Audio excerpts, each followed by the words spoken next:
Hi, I'm Vanessa from SpeakEnglishWithVanessa.com. Are you ready to speak advanced English? Let's do it.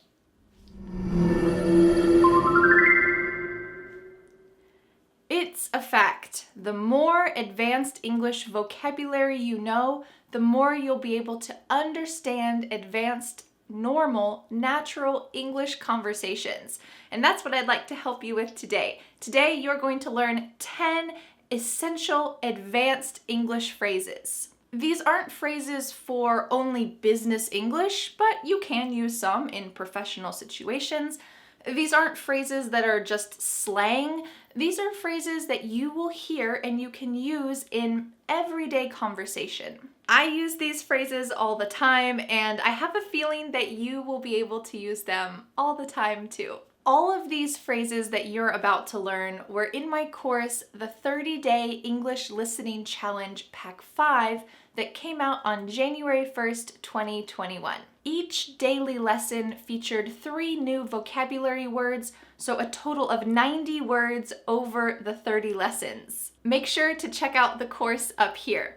Well, as we practice these words today, I challenge you to speak out loud and try to imitate my sample sentences. This will help your speaking practice, it will help your pronunciation, and I hope it will also help your confidence to grow in English as well. All right, let's get started with the first essential advanced English phrase. Phrase number 1, nothing wrong with that, or nothing wrong with.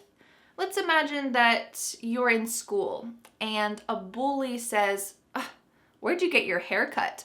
Did you trip and some scissors cut your hair?"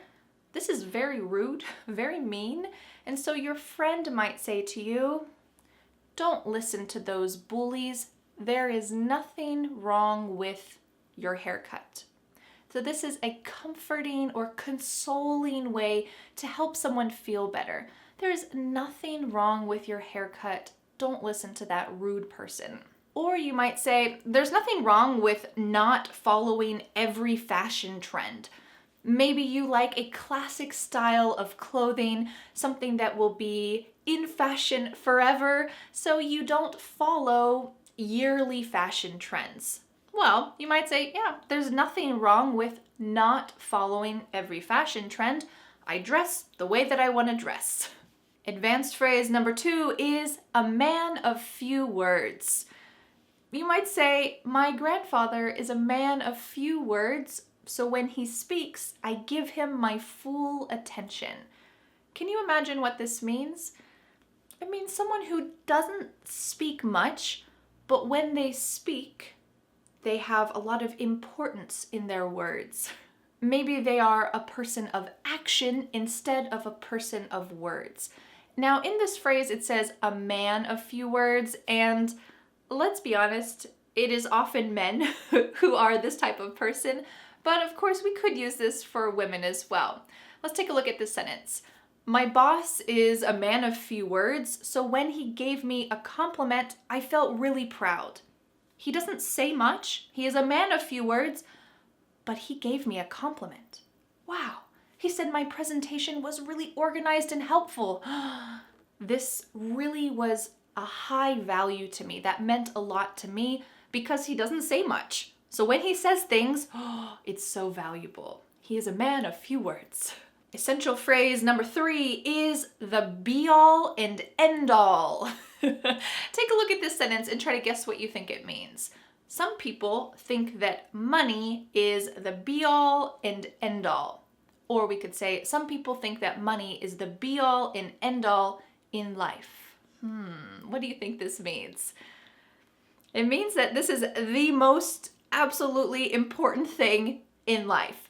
Sometimes this phrase can be changed. There's a couple different ways to say this phrase.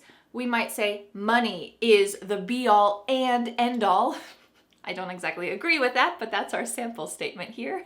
Or we could say, love is the be-all and end-all. Or we could say, love is the end-all and be-all. So here we're switching those two phrases. Or we could take out the word and completely and say, love is the end-all, be-all, or the be-all, end-all in life. So there's a couple different ways that you might hear this. My recommendation is our original expression, love is the be-all and end-all in life. You can use that full phrase, but you might hear it in a couple different ways. Here's another sample sentence. I thought that the actor was the be-all, end-all until I realized that he was rude to his manager, and then I stopped caring about him. So that means that I thought this actor was the best, the most amazing person, or the most amazing actor, celebrity, until I learned some bad news about his character or his personality. In the sentence, I just said, he is the be-all, end-all. Great, but we could use any of those other variations too. I'm curious to know, what do you think is the be-all and end-all in life? Let me know in the comments. Essential phrase number 4 is to hit close to home.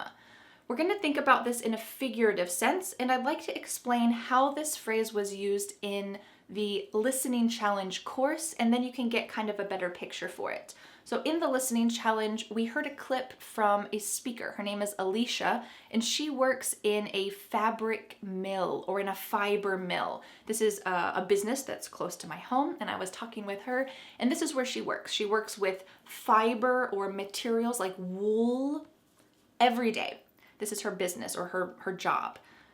Well, she heard about a fabric or fiber mill collapse in Bangladesh. Maybe you remember this. I think it was back in 2011.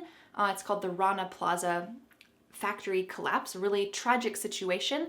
And it was a similar business, but in Bangladesh. So it was a similar type of job that she has. Her job is a good job, it's safe, she loves this job, but this same type of job that was happening in Bangladesh ended in tragedy for these people. So for Alicia, when she heard about that factory collapse and over 1,000 people died in that collapse, well, she might say, that factory collapse hit close to home for me. She doesn't live in Bangladesh. She doesn't know anyone who lives in Bangladesh. She doesn't know anyone who works at that factory. But because she feels connected to those people because they have the same job, well, that tragedy was kind of a deeper level of sadness for her. It hit close to home. Let's take a look at another example. The movie about a sick grandmother hit close to home for me because my grandmother recently passed away. In this situation, there is something similar to my personal life circumstance.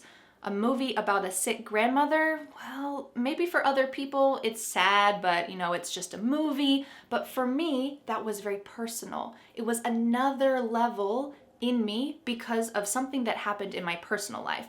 So my grandmother passed away, and then when I watched this movie, it hit close to home. It reminded me of a personal situation in my life.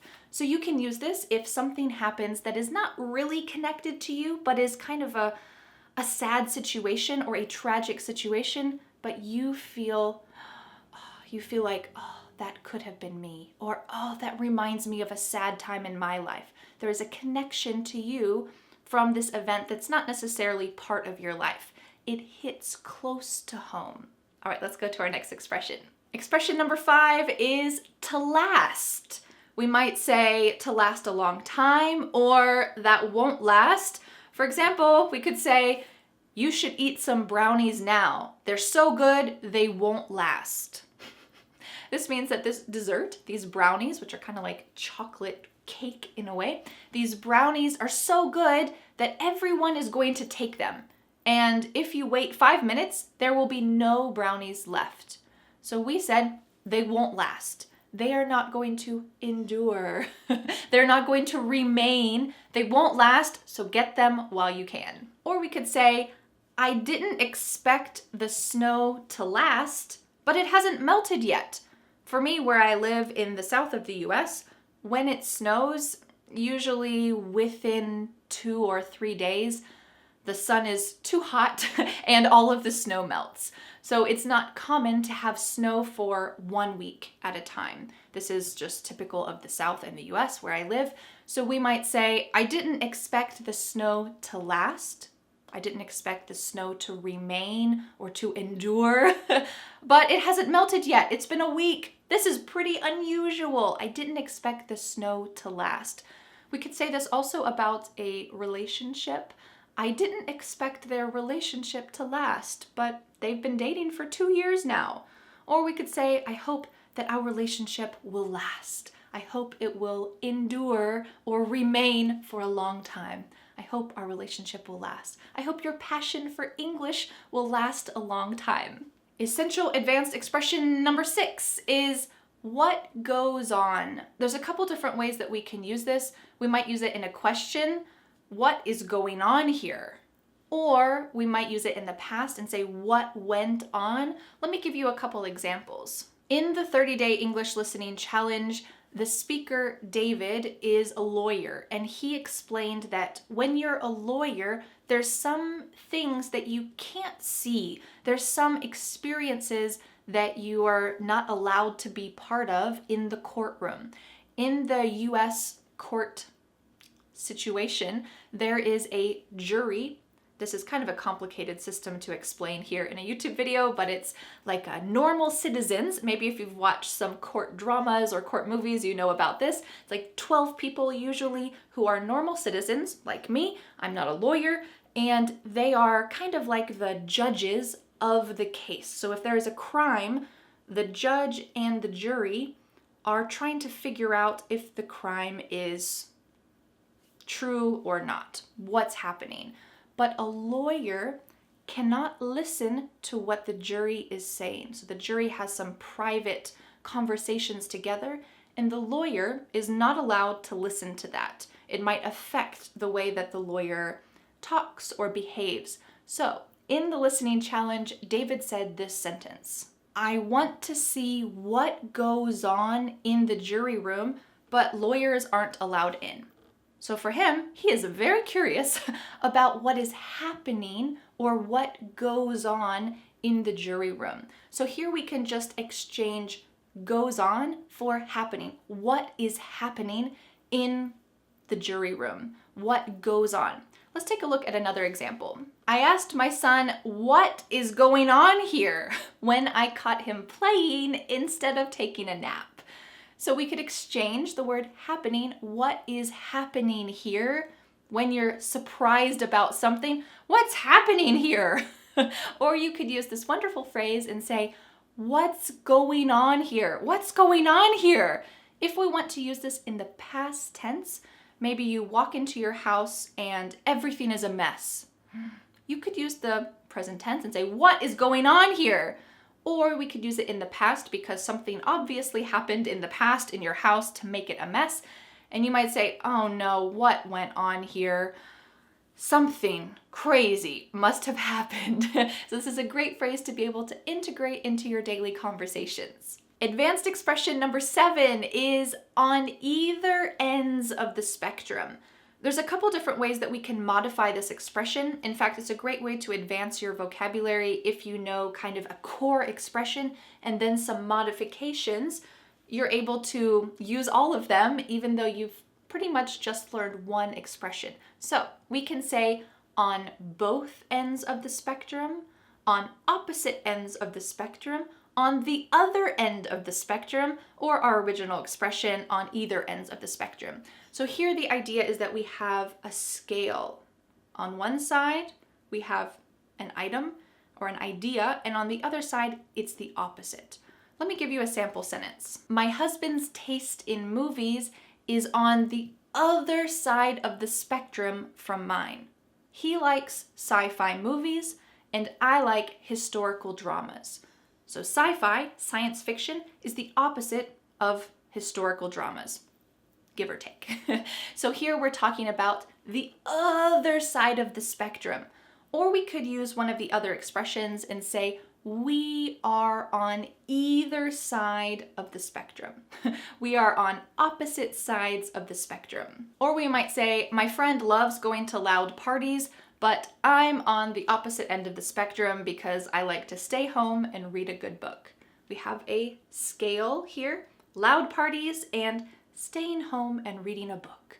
These are quite opposites, right? So we might say, you are on the opposite side of the spectrum, or you are on the other side of the spectrum. What a beautiful phrase. Essential advanced phrase number 8 is to perfect something.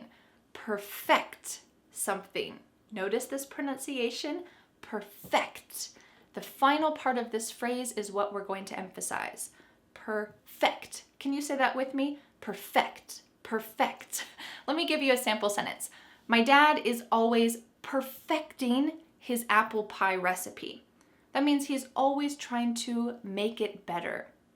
Does this word look like another word to you? Does it look like the word perfect? Ooh. Yes, this is the same spelling and it's kind of a similar idea, but when we use this as a verb to perfect something, there is a different emphasis in pronunciation. So let's practice this. My dad is perfecting his apple pie recipe. The emphasis is on the end of this word. But if you say, I want to speak perfect English, well, the emphasis is on the beginning of that word, perfect. I want to speak perfect English. The emphasis is at the beginning. So make sure that that emphasis is correct in order to say this word accurately. All right, let's look at another sentence. My son learned a new song and he is trying to perfect it. So he sings it all the time. He's trying to make his singing better and memorizing the lyrics, all of this, he's trying to perfect it. Perfect it. In my opinion, this is a better verb to use with English than saying, I want to speak perfect English. I would rather you say, I am trying to perfect my English. That means you're just trying to make it better. You don't have the unrealistic expectation that someday your English will be absolutely perfect. This is kind of overwhelming and stressful to think that. But instead, if you have the mindset that I'm just going to improve my English, well, great. You can perfect your English every day. That is a journey that continues. Do you think you can say that sentence with me? I want to perfect my English. I want to perfect my English. And congratulations, that's what you're doing here in this video today. Let's go to the next expression. Phrase number 9 is to see if. We use this all the time, so I want to make sure that you can use it correctly. We might say, I wanted to see if the roads were cleared of snow, so I slowly drove through my neighborhood. Okay, you were just checking something. You're verifying something.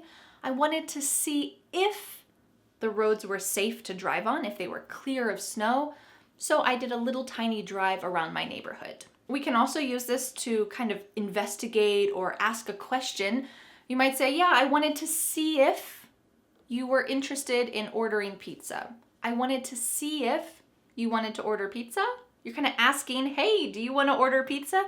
I wanted to see if you wanted to order pizza. So I use this commonly when I'm texting or calling someone. I might say, hey, yeah, I'm calling because I wanted to see if you could come to my house today. I wanted to see if you're done with that project. I wanted to see if you're checking or verifying something. Our final 10th essential advanced English phrase that we're going to learn today is there's no such thing.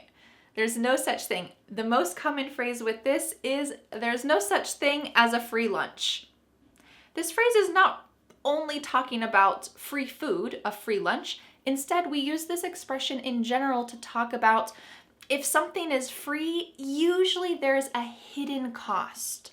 Maybe you need to pay later, or maybe they'll send you an advertisement, or there's something hidden that's happening. So if a company comes up to you and says, hey, yeah, we're doing some free estimates to see if your windows are secure and they're insulated well.